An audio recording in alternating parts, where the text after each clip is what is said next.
This is surgery, not a drum circle. Working with family. Do not make this personal. Easy to say when he's not your father. Takes patience. Sophia Bush stars in Good Sam. New series. Wednesdays at 10 Eastern and Pacific on Global. Also available on Stat TV.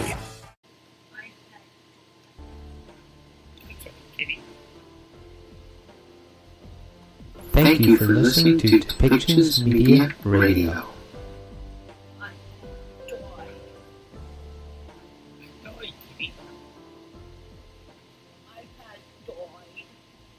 Plug it in.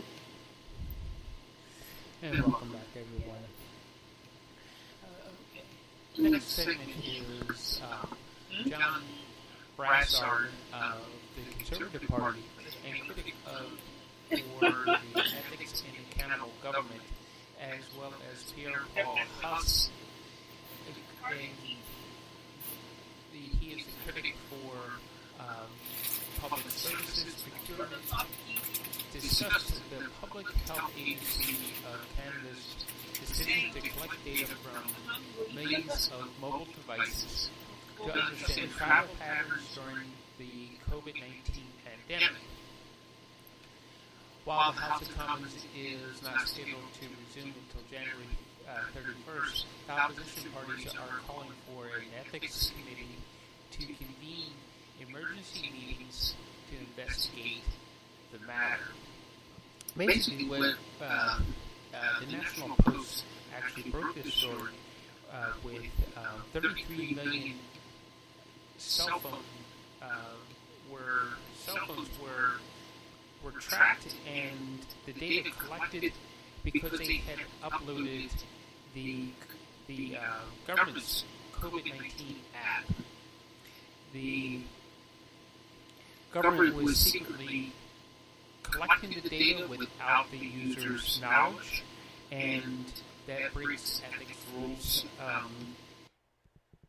And an explanation should come from this about why the cell phone data was collected, what the intended use for that data was, and if it was simply to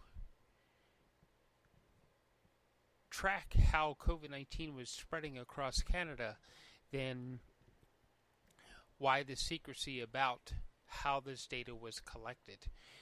There's questions that need to be answered, and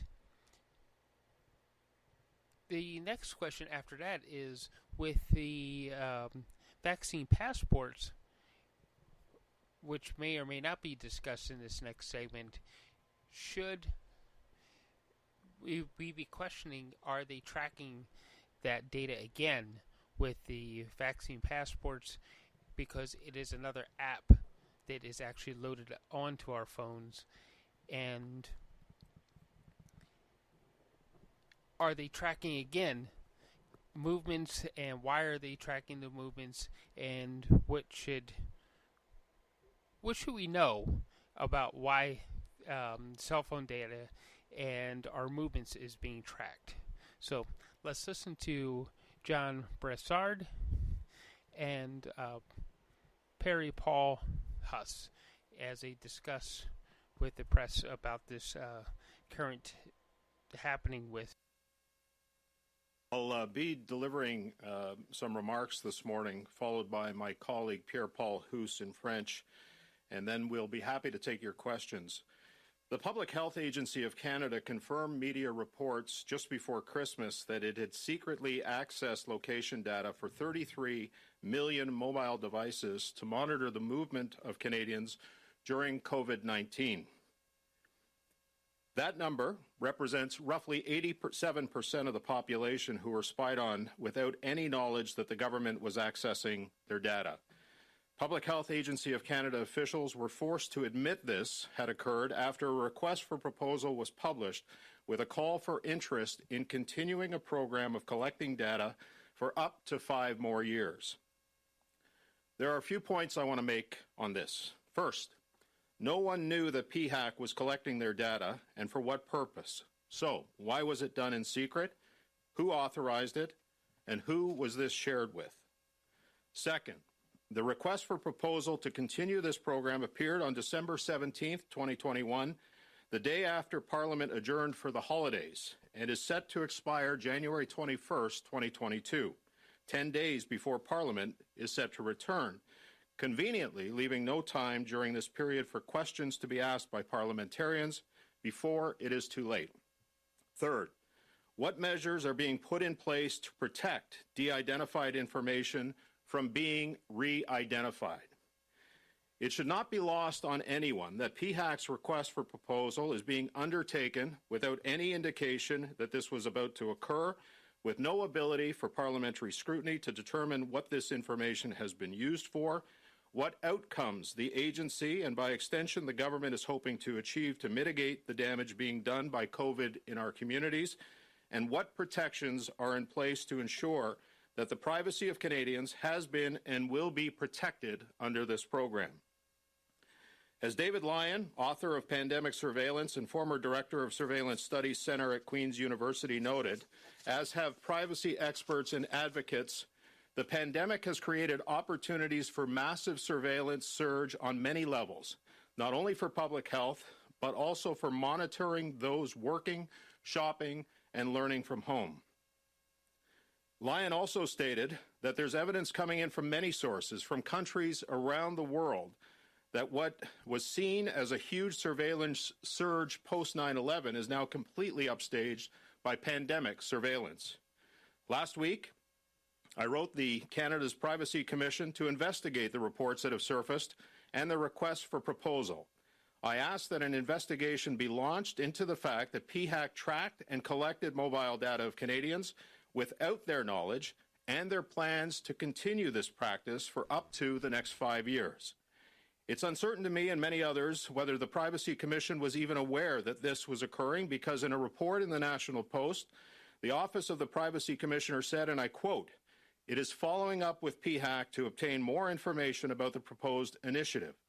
This gives us every indication that the OPC was not even aware of what PHAC and the government were doing and what they planned to do. This causes us great concern, as it should every Canadian.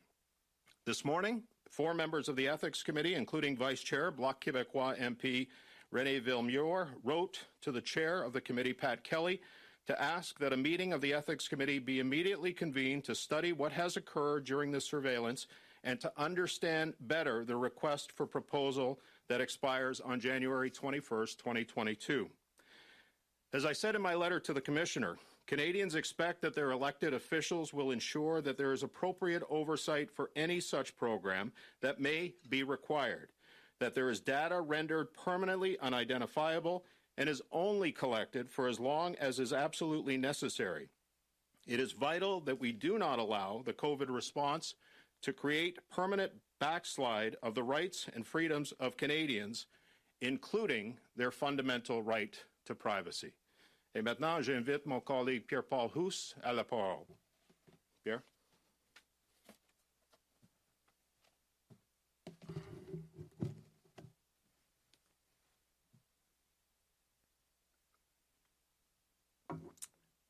Merci, John. Bonjour tout le monde. Bonne année. Donc, l'Agence de la santé publique du Canada a confirmé dans les médias, juste avant Noël, qu'elle avait secrètement accédé aux données de 33 millions d'appareils mobiles pour surveiller les déplacements des Canadiens pendant les périodes de confinement en lien avec la COVID-19. Ce chiffre représente environ 87 % des Canadiens qui ont été espionnés sans le savoir. Les responsables de l'Agence de la santé publique du Canada ont été contraints d'admettre que cela s'était produit après la publication d'une demande de proposition pour entreprendre un programme de collecte de données sur une période de 5 ans. J'aimerais soulever quelques points à ce sujet. Premièrement, personne ne savait que l'Agence de santé publique du Canada nous espionnait. Personne. Deuxièmement, la demande de proposition pour poursuivre ce programme a été émise le 17 décembre 2021, le lendemain de l'ajournement du Parlement, et doit expirer le 21 janvier 2022, 10 jours avant le retour des députés à Ottawa. De plus, les parlementaires ont été exclus du processus sans aucune possibilité d'étudier cette histoire pour déterminer 3 choses. Premièrement, à quelle fin ces informations ont été utilisées? Quels résultats l'Agence, par extension le gouvernement Trudeau, espère obtenir pour atténuer les dommages causés par la COVID-19 dans nos communautés? Et troisièmement, quelles mesures sont mises en place pour protéger les informations dépersonnalisées contre toute réidentification? Comme le fait remarquer David Lyon, auteur d'un ouvrage sur la surveillance en temps de pandémie et ancien directeur du Centre d'études sur la surveillance de l'Université Queen's, ainsi que plusieurs experts, la pandémie a créé des opportunités de surveillance massive à plusieurs niveaux. Non seulement pour la santé publique, mais aussi pour la surveillance des travailleurs, des personnes qui font leurs courses et suivent des cours à domicile. Des preuves nous parviennent de nombreuses sources de pays du monde entier que les énormes poussées de surveillance après le 11 septembre 2001 sont de la petite gomme comparée à ce qui se fait actuellement pendant la pandémie. La semaine dernière, John a écrit au Commissariat à la protection de la vie privée du Canada pour qu'il enquête sur les rapports qui ont fait surface et sur la demande de propositions. Il a aussi demandé qu'une enquête soit lancée sur le fait que l'Agence de santé publique du Canada a suivi et collecté des données sur les déplacements des Canadiens à leur insu et qu'elle prévoit poursuivre cette pratique. Je ne suis pas certain, comme beaucoup d'autres, que le Commissariat à la protection de la vie privée est au courant de ce qui se passait, car dans un rapport publié dans le National Post, le Commissariat a déclaré, et je cite, « Il a fait un suivi auprès de l'Agence de service de santé publique du Canada pour obtenir plus d'informations sur l'initiative proposée. » Donc, ça nous donne tout lieu de croire que le Commissariat de la vie privée n'était pas au courant de ce que l'Agence de santé publique du Canada faisait et que le gouvernement Trudeau faisait et de ce qu'il prévoyait faire. Cela nous préoccupe grandement, comme cela devrait préoccuper tous les Canadiens. 4 membres du comité d'éthique, dont le vice-président, le député du Bloc québécois René Villemur, que je salue, ont écrit au président du comité, Pat Kelly, pour demander qu'une réunion du comité d'éthique soit tenue dans les plus brefs délais afin d'étudier ce qui s'est passé pendant cette surveillance et de mieux comprendre la demande de proposition qui expire le 21 janvier 2022. Comme l'a dit John dans sa lettre au commissaire, les Canadiens s'attendent à ce qu'il y ait une surveillance appropriée de tout programme de ce genre, à ce que les données soient rendues impossibles à identifier et à ce qu'elles ne soient recueillies que lorsqu'elles sont nécessaires de façon absolue. Il est essentiel que nous ne permettions pas au gouvernement Trudeau, sous prétexte de réponse à la COVID-19, de créer un recul permanent des droits et libertés des Canadiens, y compris leur droit fondamental à la vie privée. Merci. On a vos questions? On commencerait des questions dans la salle. Oui, bonjour. Laurence Martin de Radio-Canada. Bonne année. Bonne année. Sur un autre sujet, le ministre fédéral de la Santé, Jean-Yves Duclos, vendredi, a dit qu'il pensait que, selon lui, là, on n'aurait pas le choix éventuellement d'en arriver à la vaccination obligatoire au Canada. Est-ce que vous pensez, vous aussi, qu'on n'aura pas le choix d'en arriver là? Est-ce que vous êtes favorable à cette idée-là? Merci pour la question. Premièrement, il faut se rappeler que ce que M. Duclos, qui est ministre de la Santé du Canada, a fait vendredi sont des propos très incendiaires. Parce que d'arriver comme ça sur une opinion personnelle et de prétendre en disant les provinces devraient ou devront faire la vaccination, c'est des propos qui ne sont pas justifiables de la part du ministre fédéral. De l'autre côté, nous, du côté conservateur, on a toujours été clair qu'on favorise au maximum la vaccination, qu'on encourage fortement les Canadiens à se faire vacciner, que c'est le meilleur moyen de sortir de la pandémie, c'est d'être vacciné, mais ce n'est pas en ayant des propos incendiaires qui provoquent des tensions qu'on va arriver à ça. Donc, j'en comprends que vous êtes défavorable à la vaccination obligatoire? On a toujours maintenu la position que pour nous, il faut encourager au maximum la vaccination. On doit faire en sorte, le gouvernement, sa responsabilité, c'est de faire en sorte que les Canadiens soient encouragés à se faire vacciner le plus possible, et c'est comme ça qu'on va s'en sortir. Hi there, Erica Ibrahim, the Canadian Press. Given how Omicron has demonstrated the fragility of healthcare in Canada, and preserving the system is why provinces imposed new restrictions, do you think it's time the country look at privatizing more parts of it? There's a lot of policy discussions that are being had right now on the state of healthcare. The reality is that for 2 years we've been dealing with restrictions and lockdowns at this point. Very little has been done in the way of increasing our surge capacity so that our hospital system can be prepared for this. And this is a direct failure on the part of the federal government. Billions of dollars have been spent in areas when, in fact, there's been very little priority with respect to healthcare. The federal government has put $4 billion towards increasing healthcare capacity. Clearly, that's not enough. This is a failure to plan on the part of the federal government working with the provinces to ensure that our surge capacity and our healthcare capacity is at a pace right now where we can keep up.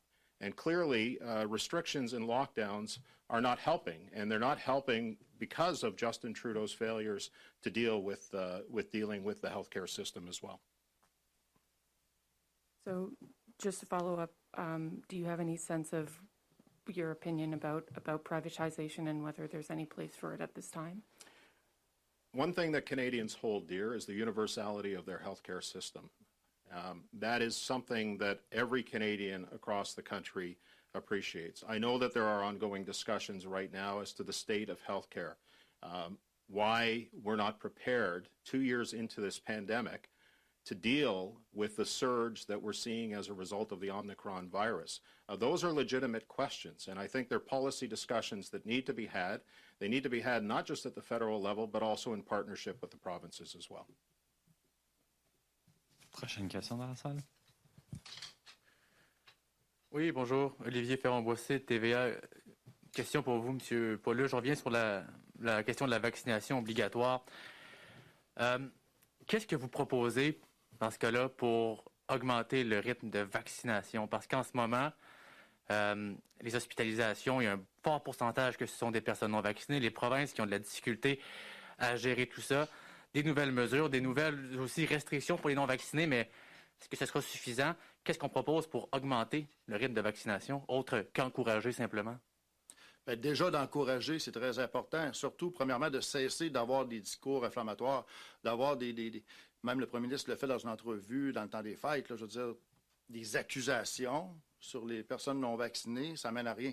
Il faut vraiment travailler à expliquer, à mieux expliquer. S'il y en a qui doutent encore, c'est parce qu'ils ont mal compris. Donc, c'est là que le travail doit se faire de façon positive. De notre côté, le Parti conservateur, on a toujours été proactif. Au début, souvenez-vous, il y a 2 ans, on était les premiers qui remettaient en cause le problème de ne pas avoir de vaccins. Là, on a des vaccins. Après ça, c'est les tests rapides qui ont un problème. On dirait que le gouvernement fédéral fait tout pour qu'on demeure dans une ère de confinement. Et c'est ce qui est le problème qui crée des problèmes mentaux. Si la population est fatiguée, la population en a plein son casque en bon français.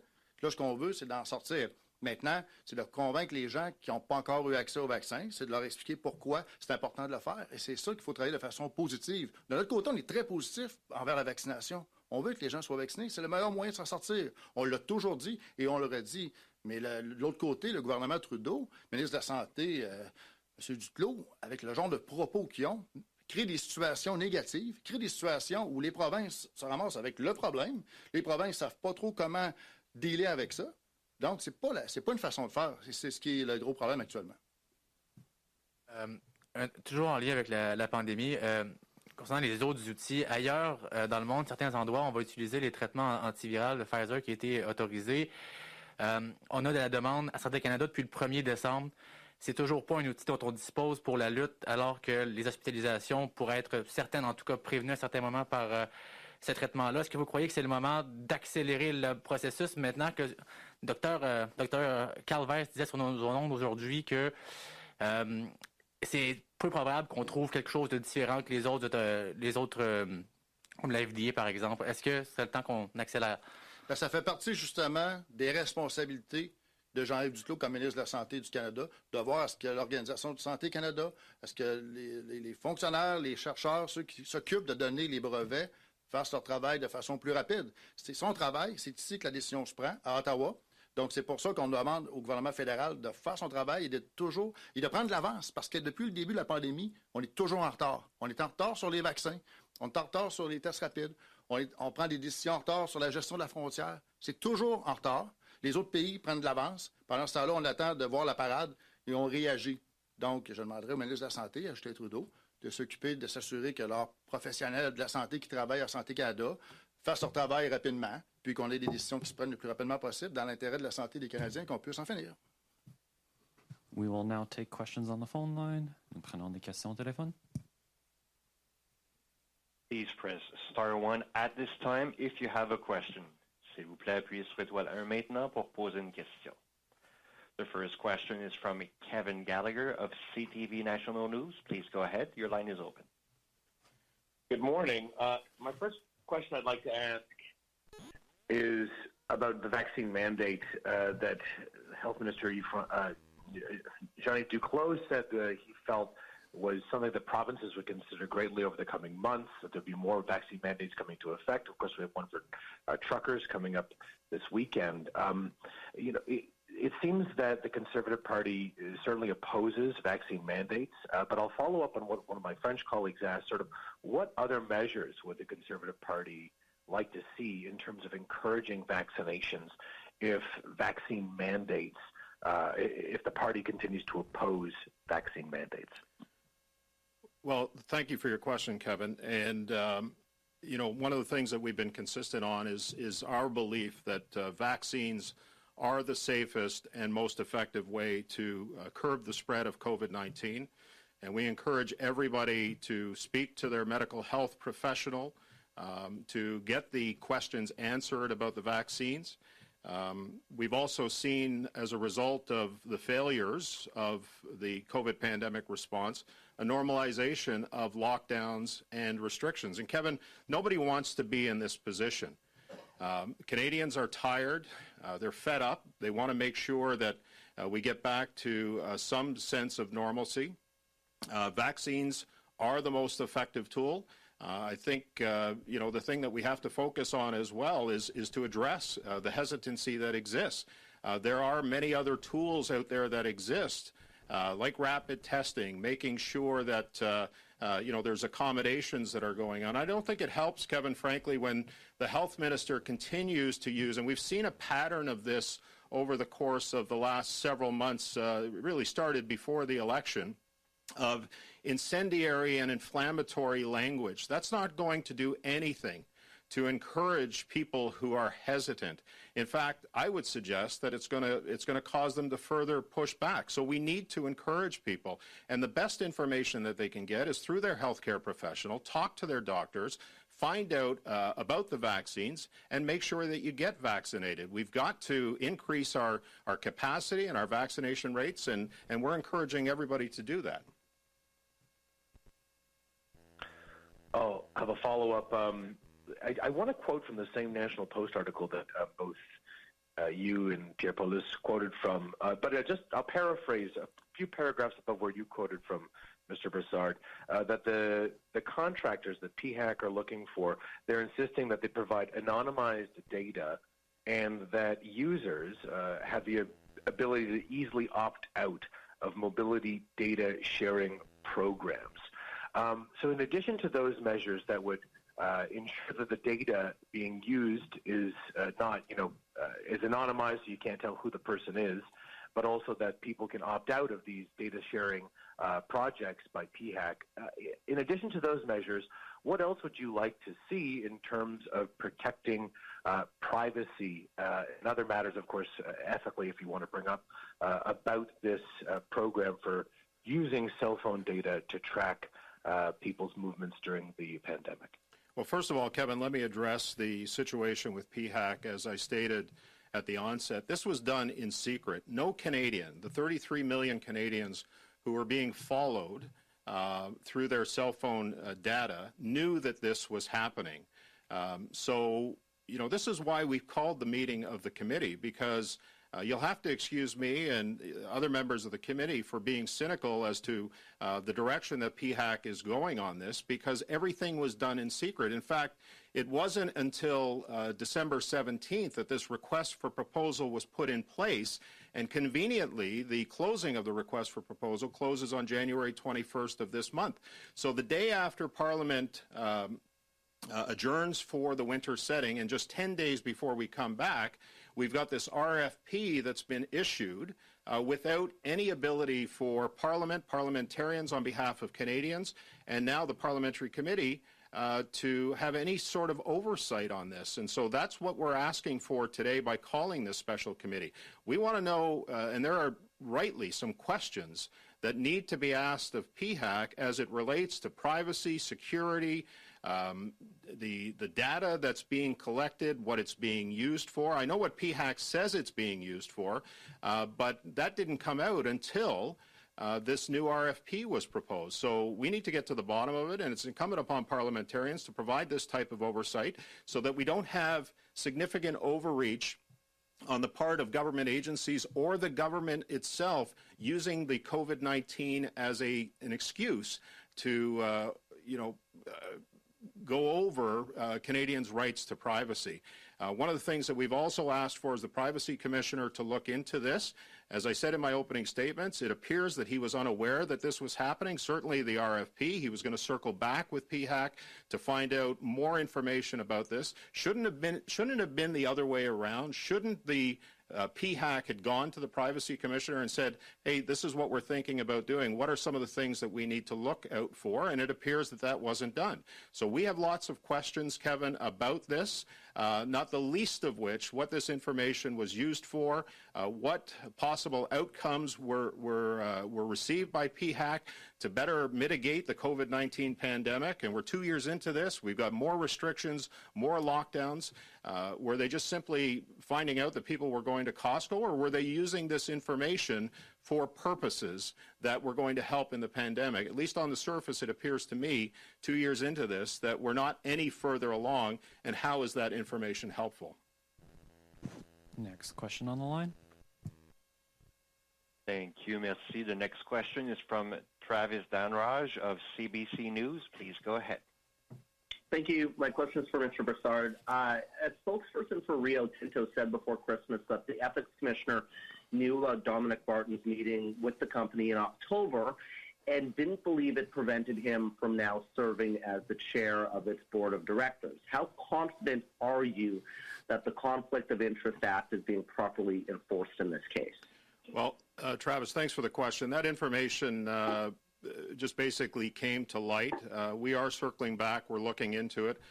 Look, at the end of the day, we want to make sure that all of the act, all of the conduct is adhered to. In fact, just in December, we had Mario Dion at committee. He talked about the need for a review of the act. It's been over 5 years. The legislative review time is 5 years. But we want to make sure that everyone is adhering to not just the act, but also the code of conduct. And so we're looking into this issue, and I'm sure we'll have more to say on it later on.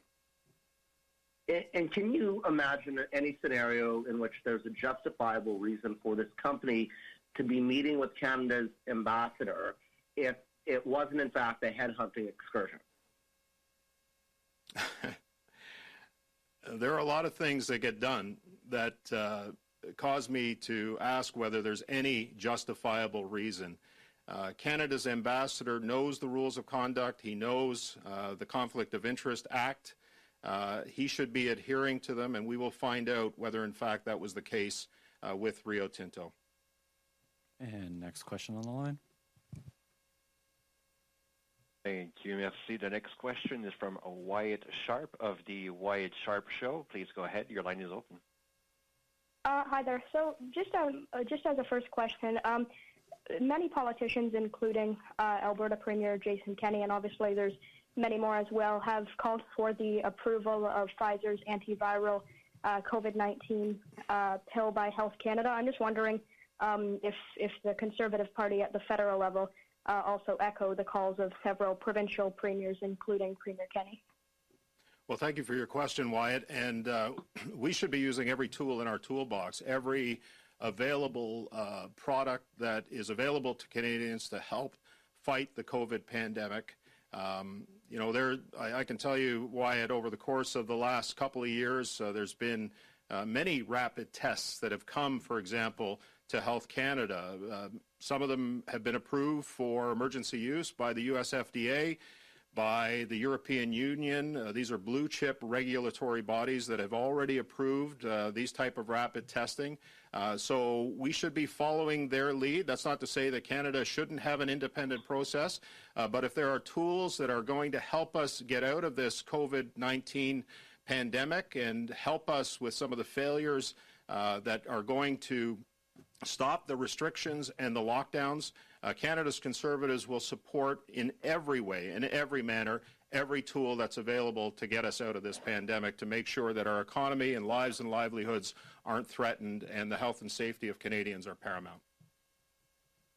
And perhaps Mr. Paul-Hus, as the critic for procurement, I believe, could speak a little bit too about whether or not he feels the government of Canada has done enough to, procure this antiviral pill so that if it does become approved by Health Canada, it can be rolled out and given to people quickly? Of course it is. It's why I've answered the question about the Health Canada recommendation, and it's why we're waiting for. And at the moment, we have the authorization to use it. We expect our government to have the contracts ready to go, and we expect to receive that pills as soon as possible. And we hope it won't be the same story with like we had with vaccines or rapid tests. So, yes. Last question in the room. Est-ce que je peux juste Monsieur Paul-Hus, vous dites la pandémie a créé des opportunités de surveillance massive à plusieurs niveaux. Est-ce que vous êtes en train d'accuser le gouvernement Trudeau d'avoir fait de la surveillance de masse ou juste d'avoir eu l'opportunité de le faire? J'ai fait rapport d'un professeur de l'Université Queen's et d'autres experts qui mentionnaient qu'actuellement, au niveau mondial, il y a des opportunités de surveillance massive qui sont créées avec la pandémie. Mais oui, on accuse le gouvernement au Canada d'avoir espionné les cellulaires de 33 millions d'individus pendant une période indéterminée. C'est ce qu'on veut savoir, ce qui s'est passé et pourquoi ça a été fait de façon secrète. Et c'est pour ça quand on a été informé qu'il y avait un nouveau contrat qui était offert, c'est là qu'on l'a su qu'il y avait de la surveillance qui se faisait au Canada sur les cellulaires des citoyens à leur insu. Donc, effectivement, qu'on accuse le gouvernement d'avoir espionné 33 millions de cellulaires sans le consentement. Merci beaucoup. This show has been produced by Depictions Media. Please contact us at depictions.media for more information.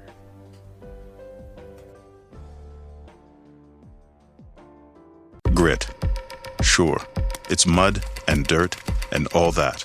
But the all-new Toyota Tundra TRD Pro is redefining grit with unrelenting torque, courtesy of the iForce Max hybrid powertrain, connectivity thanks to an impressive 14-inch touchscreen, and total confidence to tow just about anything, anywhere. Yes, the all-new Toyota Tundra is the new definition of grit. Learn more at toyota.ca.